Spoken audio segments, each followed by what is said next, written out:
My girlfriend, F27, broke up with me yesterday, but she's having a panic attack now. My girlfriend broke up with me yesterday. I took it badly personally, so what I did was unfollowed her on all platforms and made my accounts private because I don't want to look, nor do I want her to look. I wanted to do no contact at least for a week to build myself back up. She's been calling me non-stop today, and while I do love and care for her, she basically let me out to dry yesterday in a horrible way. Now she's having a panic attack and not processing everything well. She lives alone and I'm certain the loneliness gets to her. I used to send her messages every morning for about a year, but this is the first time she got nothing from me. My biggest fear is that she'll justify her choice of breaking up and make me feel even worse about everything. There's like a 60% chance of that happening, I feel. But she's having a panic attack and not doing well, and I care for her and want her to be happy. Should I swallow my pride and talk to her?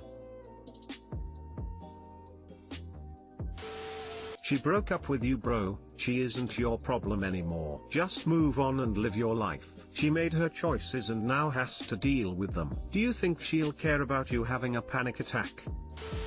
If you want to do her a favor, then call a friend of hers or her family, so that they can look after her. She made her decision to leave you behind. Respect that decision and stay on the no contact path. It will be best for your healing if you stay away from her. Full stop. This was my exact situation 2 years ago. I can almost predict what is going to happen. Your ex-girlfriend sees you as both the problem and the solution, and you cannot be both. What I mean is that she wants to end the relationship, but she expects you to walk her through it. Continue to block all attempts for her to reach you, because every time she sees a message has been received, she will know you are still there. You absolutely need to get away. And don't even begin to say that this justifies her choice. Sometimes you need to be the bad guy in someone's story, and unfortunately this time it looks like it's you. Block her. It doesn't matter how she justifies shit to herself. She could convince herself that water isn't wet. It isn't your problem. Stop letting her have access to you in any way.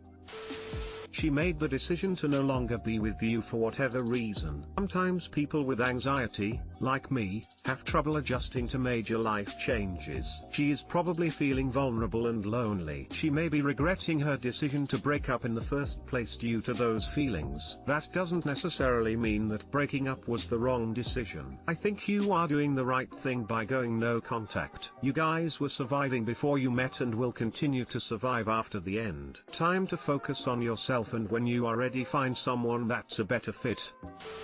20F, can't make friends. They eventually try to get with me. I don't know how else to put it. Forgive how narcissistic this sounds. Whenever I'm friends with someone, I eventually discover their ulterior motives. The only exception is when I befriend my partner's friends, but I want my own. I'm really lonely and just want platonic friendship more than anything. Haven't been able to find this at school, work, I don't know where else to look. Had some luck online for a while, but everyone eventually stops talking to me. Used to have a best friend for a year and a half. Once she moved away, she admitted she had feelings for me the entire time. I felt betrayed because I had confided in her this issue and we drifted apart because of the distance. Last year I befriended a girl with a boyfriend thinking she was safe. Both of them tried to convince me to break up with my ex to get with her. I've stopped talking to her for obvious reasons. These are only 2 examples out of tons. This happens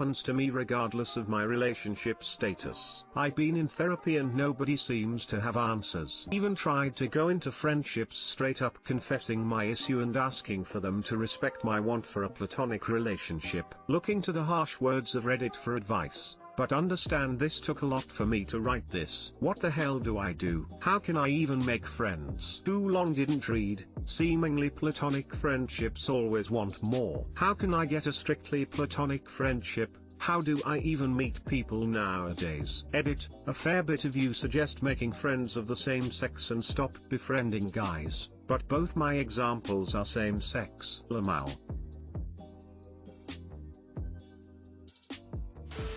Meeting people is easy. Just offer food. Making friends is hard. I'm pretty much just a walking wallet to everyone I know, haha tongue. If you ever find the secret to making legit friends, please DM me. Always say yes to an event. If you can't, propose an alternative. Due to my husband's job we moved around a lot. Being in my late 20s/early 30s I found it awkward. I started going to meetups and talking with cool people at work, then dinners or events, and I'd always agree to attend. If I couldn't I'd offer another event/time. Sorry, can't do dinner on the 3rd, what about the 5th after 6? Eventually you either click and become good friends, or you're okay friends.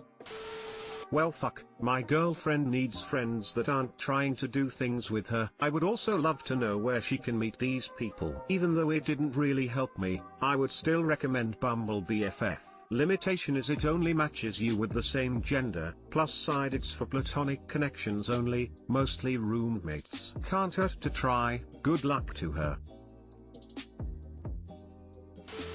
I feel you. As a woman, I've had kind of the opposite problem. Every female I've been friends with eventually tries to get with the man I am with. Consequently, I had only male friends for a long time, and that came with its own complications. At this point in life I have exactly one female friend and she's a cousin of mine, but her taste in men is the complete opposite of mine and I actually trust her. But honestly, I have no idea how to make new girlfriends at this point in my life, and have honestly given up even trying anymore. If you figure it out, post an update, because I'd love to know the answer lol.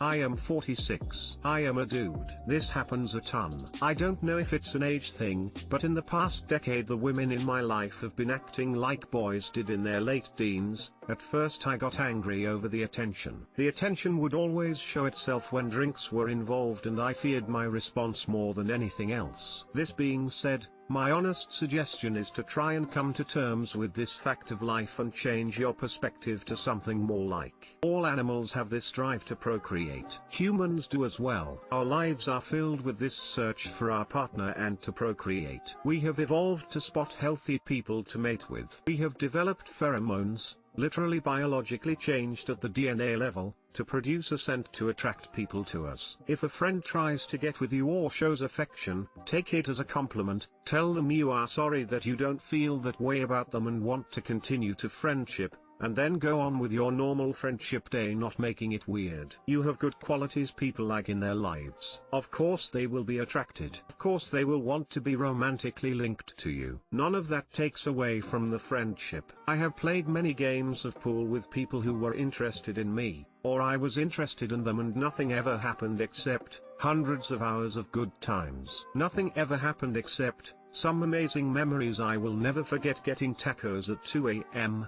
Nothing ever happened except bonding over stupid Kung Fu movies with kangaroos in them and crying laughing for hours later that we actually spent money to see the movie in a theater. If someone shows you attention romantically, nothing has to happen, except all the great things platonic friends do if they aren't having sex, which are the best memories, the best tacos, the best times.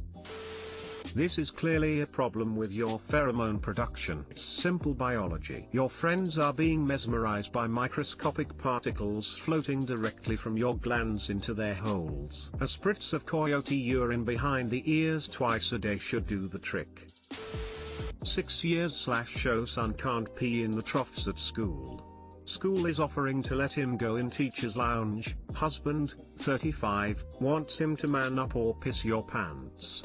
I'm 35F, disgusted and scared for my son. The school we send our kids to is an older building and the boys' bathroom has these large troughs where they sort of do a community pee. There are no dividers or privacy of any sort. As soon as school was allowed back in this year, our son would come home in severe agony and actually got bladder infections. I took him to the doctor and it came out that he was too afraid to pee in the troughs. I called the school and they said it was no problem, he just needed to quietly tell his teacher and she'd page them office to have them let him in the teacher's lounge. Figured it was an easy, quiet solution. I told my husband and he was actually mad at me and the school. He said that the solution was coddling our son and going to make him soft.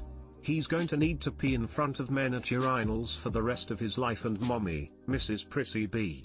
TCH and the fat fucking school nurse aren't going to hold his dick. He told my son either pee in the boys' bathroom like a man or piss your pants.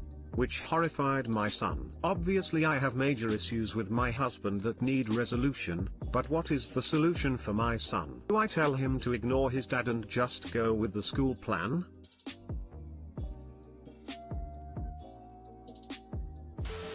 I used to be afraid to pee in public as a child because of the loud toilets. It helped to have the matching parent figure come with me and show me it was okay. I see two problems with this plan. First, I don't think either parent is going to be at school with the kiddo. Second, the matching parent figure is Mr. Then Pee Your Pants You Little Wimp, who has so far not shown any inclination or ability to be helpful.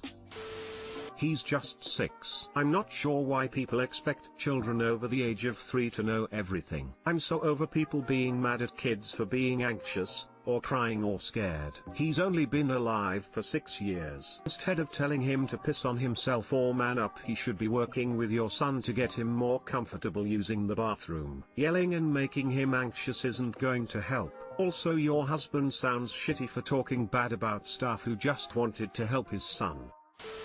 Why exactly can't the kid just go pee in a stall? Do they all just shit out in the open also? As best I can gather, there's a single stall, and while it's not a rule, the school encourages the boys to save it for the kids who have to be My son is a little on the rigid side, so he interprets that as a hard and fast rule. Your son is going to grow up hating your husband and later hating you for allowing this to happen. Ew, your husband's attitude is horrible. I can't believe he'd say that to his own child. It's no wonder your son is a nervous child. I can't imagine having a dad with an attitude like that. He must be terrified. Also, considering he's the one dealing with the most problems BC of this, I'm sure if it was up to your son he would pee like all the other kids and solve the issue all at once, but it's not that simple. I suggest taking him to the psychologist to figure out the underlying cause. It's definitely not as simple as man up.